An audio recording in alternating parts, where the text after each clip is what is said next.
Welcome to the DePaul Connection. This is our weekly video update series to help create a virtual community during this time of physical distancing, expand our communication efforts regarding COVID-19 and other university matters. We also want to answer questions you sent in to our DePaul Connection email. Joining me today are EVP Jeff Bethke, Provost Salma Ghanem, Vice President for Student Affairs Gene Zdziarski, and Vice President for Mission and Ministry, Father Memo Campuzano. Thanks for being part of our update today. This week, we began a time in DePaul's history unlike any other.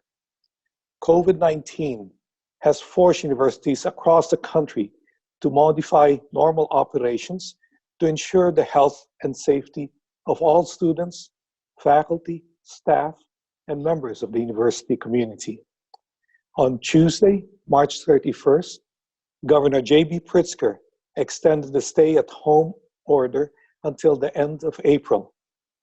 DePaul will extend its remote work measures for nearly all faculty and staff for the foreseeable future. Remote courses will continue as planned for the entire spring quarter.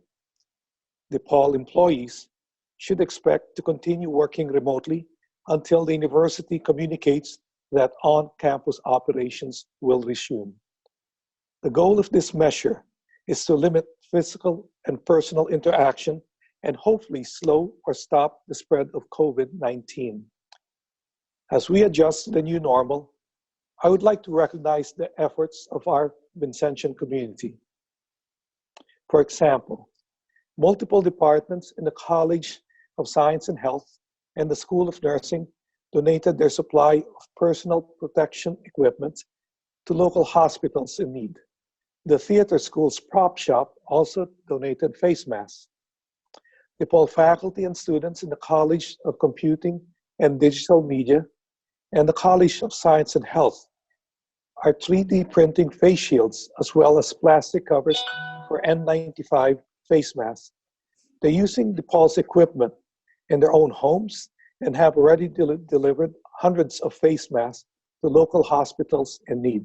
I know we continue to experience disappointments, especially for our graduating students who learned last week that this year's traditional commencement ceremonies would be replaced with a series of virtual ceremonies and other recognition events.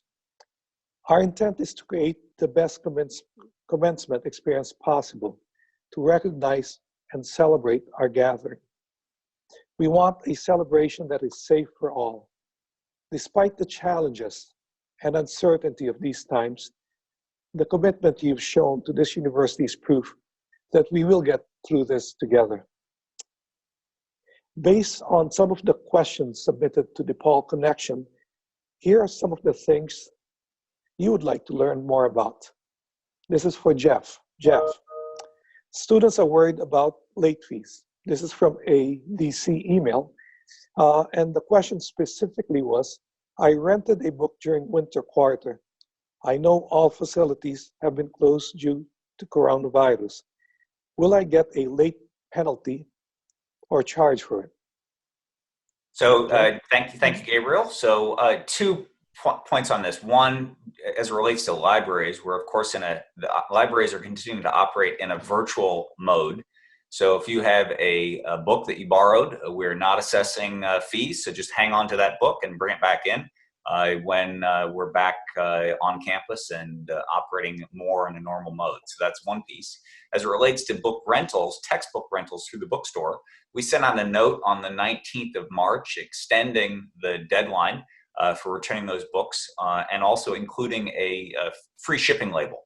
So if you could get those books back to us, print off that label and ship it out by the 4th of April, which is this Saturday, there will be no penalty for any of those materials. And you can just put all the books that you have in one package, print that label and ship it back to us, and that would work well. So that's an extension of the deadline previously of the 20th of March. So we've given some more time there. Okay, another question, Jeff, came up. With students, staff, and faculty, with everyone working remotely, Now that our spring quarter has started and students, faculty, they're learning and teaching remotely, staff is working from home, is our computer infrastructure able to handle the extra traffic? Actually, the funny thing on this point is that our computer infrastructure is quieter than it's ever been.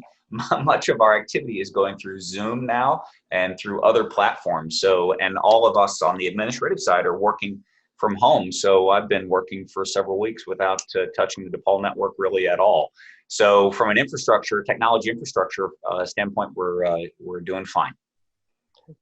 With Zoom meetings being part of our new normal, there's growing concern about this platform. What are some ways to prevent Zoom bombings from filtering through the Zoom meetings? Sure. So of course, a Zoom bombing is when somebody gets into a Zoom meeting surreptitiously and disrupts what's going on in the meeting or in the classroom. And for that, I'm going to share my screen and give you a couple of quick points on how to avoid that from occurring. So just 1 second. A few quick points. If you're a faculty member and you're doing a Zoom meeting, don't share your Zoom meeting link publicly. You want to share it with your students via email or post it on D2L or in some other secured manner. So as soon as you put a Zoom link out on the internet, anybody who clicks that link can access that meeting. So it's important to keep those links secured and not post them, for instance, on an open faculty web page, for instance. Avoid using your personal meeting room for meetings with your class. It might be easier if the number is one that an outsider can guess.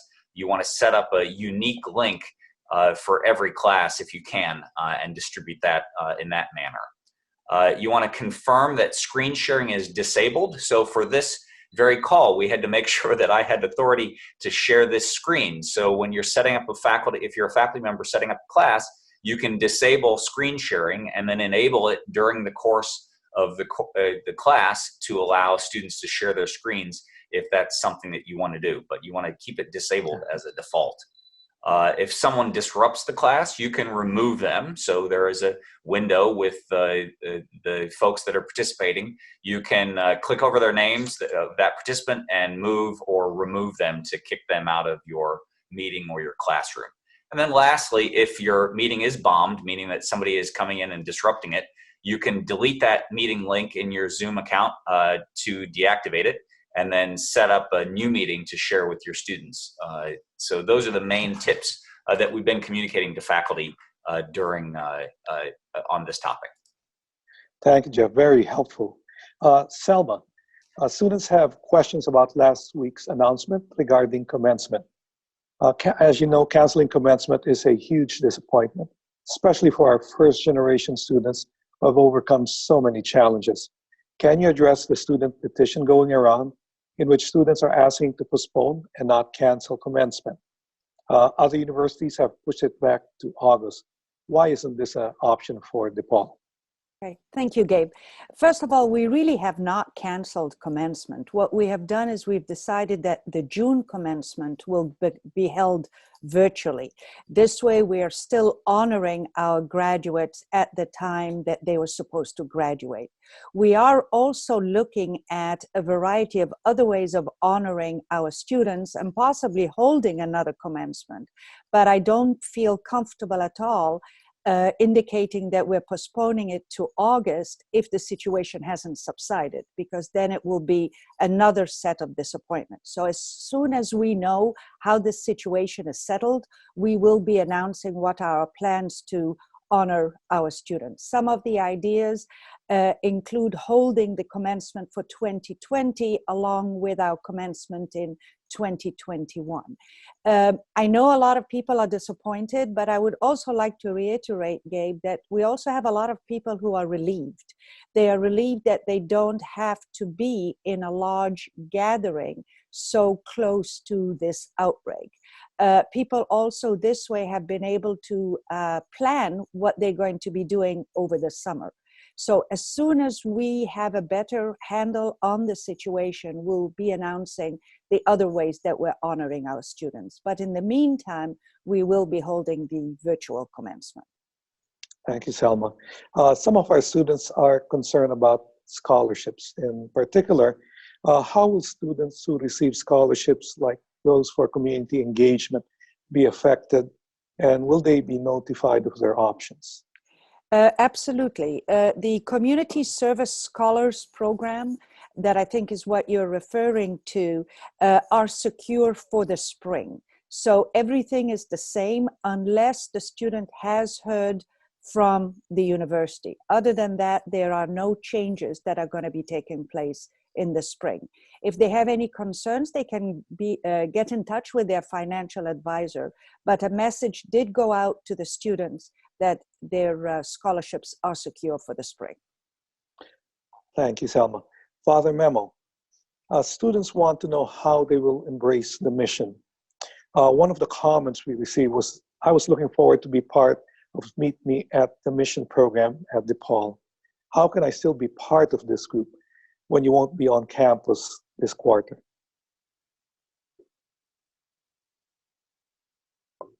Father Memo? My phone, my mic off.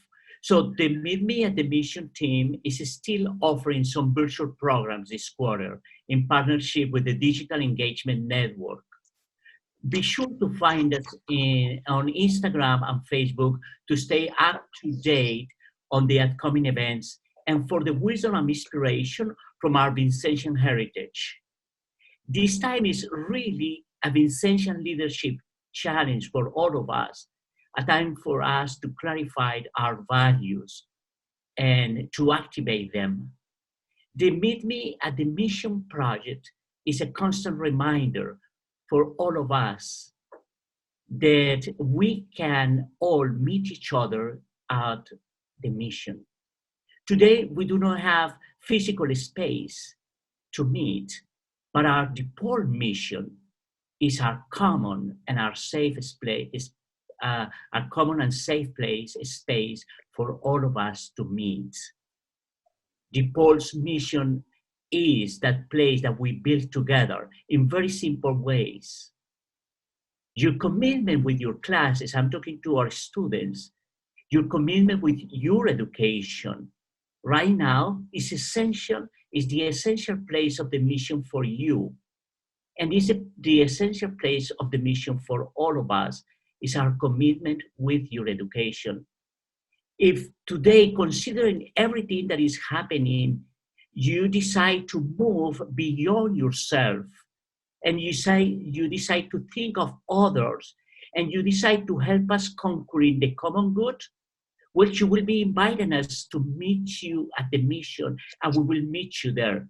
We want to meet you there.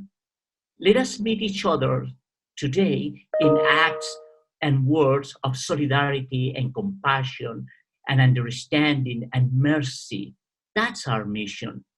If you care for the most vulnerable, if you invite us to meet you there, we are ready to meet you there. So to all the DePaul community, this is our invitation. Please leave the mission and invite others to meet you there. Let's meet each other at the mission. Okay. Thank you, Father Memo. We're also hearing from students who are worried about increased microaggressions during this health crisis. It seems and it feels, according to some of our students, that there are more cases of racism or discrimination against many people from the Asian and other communities of color. What is DePaul doing to help prevent these kinds of incidents in our virtual campus? So, to our knowledge, there have been no reports or inquiries regarding discrimination or racism involving members of our community since we have gone completely online. DePaul is actively working to prevent these kind of acts. We will stand together against racism and discrimination virtually as well as face-to-face. As a Vincentian community that values and honors human dignity, whether online or face-to-face, we are against and we denounce anti-Asian bigotry and all forms of racism and discrimination. In times of crisis, we at DePaul live and operate under the same principles and the same values as during quieter times. Moving entirely to a virtual world does not change that. Members of the DePaul community are still bound by the Student Code of Ethics and the DePaul University policies against racism and discrimination. If something does occur, we invite our students to report incidents and to get support through the office of the Dean of Students. And faculty and staff can contact Isabel Diaz in Human Resources. We are in this together. We respect the values of the human dignity, and we won't accept any discrimination or any racist conduct. Thank you, Father Memo. Gene, this is directed to you. Students have concerns about access to services. As an example, how will the Office of Gender Equity and the Title IX office be operating under a closed campus? Sure. Like most other campus offices, the Title IX office is operating remotely. The staff there continue to process everything from academic and other accommodation requests to investigative interviews and file reviews. During this challenging time, the staff continue to be committed to operating with confidentiality and professionalism, while also maintaining close adherence to our existing policies and procedures, but also emphasizing that we're here for you. So if someone wants to contact the office, I encourage you to email Title IX Coordinator, that's Title Roman numeral 9 Coordinator at DePaul.edu, or you can leave a message at 312-362-8970, and someone will contact you as soon as they can. Okay, Gene. And is it fair to say that all our offices, like counseling and all of those, you still use the same phone numbers, don't you? That's correct. You can, with virtually every office on campus, you will either be able to reach someone via the normal telephone number that has been provided for the campus, or many offices are operating virtually, and you'll be able to Zoom in and speak to a staff member online. Another question which came up is that it has to do with our admitted students, and they have concerns about their higher education choice. As an example, a high school senior who's planning on coming to DePaul in the fall feels that this student in particular is faced with enrolling in a different DePaul than what I selected. What is DePaul doing to welcome freshmen to this new version of DePaul? Sure. You know, obviously with this pandemic, it's going to have lasting impact on our society, and we don't really know what all that's going to mean for the future. But one thing I can say is that the essence of DePaul is not going to change. We're going to continue to be a mission-driven institution focused on providing a world-class education. What will change are the strategies that we enlist to achieve our goals. You know, DePaul's been recognized as one of the most innovative universities in the country. And right now, we're leveraging over 10 years of experience with remote learning to engage students both inside and outside the classroom. We are currently creating virtual experiences that mirror the in-person experience and allow us to engage students wherever they are. Throughout this summer, new students will have a variety of opportunities to engage with the university. Freshmen will register for their Chicago quarter class very soon. Freshmen and transfers will also be provided with an opportunity to engage with their academic advisor and register for classes in the upcoming months. And as we get closer to the beginning of the academic year, we're going to create opportunities for new students to meet one another and interact with some of our current students through both online and in-person orientation events. While no one really knows what things are going to be like this fall, we're prepared to provide our students with an exciting and immersive college experience, whether online or in person. And so if you're a new student to DePaul, we want to say welcome. We are excited and ready to welcome our new Blue Demons. Thank you, Gene, and thank you to all our guests today. Thank you for being part of DePaul Connection. Newsline Daily will announce when our next video update will be available. We hope to see you there, And please continue to send in your questions to DePaul Connection at DePaul.edu. Stay safe, stay healthy, and always take care, DePaul.